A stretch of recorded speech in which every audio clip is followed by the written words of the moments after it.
কি অবস্থা তোমার? হঠাৎ এমন কথা?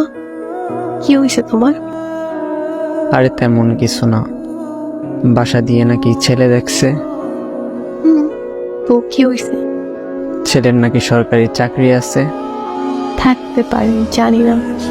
ও আচ্ছা, তুমি এত কিছু কিভাবে জানলে? তোমার কাজিন বলছে। ও আচ্ছা, এইসব খবর ও ভালো রাখে। তোমার পরিবার তো মনে হয় রাজি। কি করবে এখন? আমাদের সম্পর্ক কি এখানেই সমাপ্তি? এই শোন, বিয়ে আমি করব, আমার পরিবার না।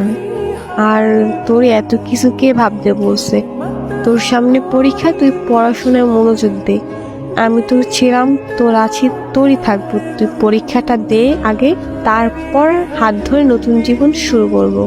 সত্যি তো? হ্যাঁ সত্যি। তোর হাত ধরছি কি অন্য কারো হয়ে যাবো এই জন্য নাকি? শেষ অব্দি তোর সাথে থাকবো, এটা মাথায় রাখ। পড়তে যা এখন। আচ্ছা।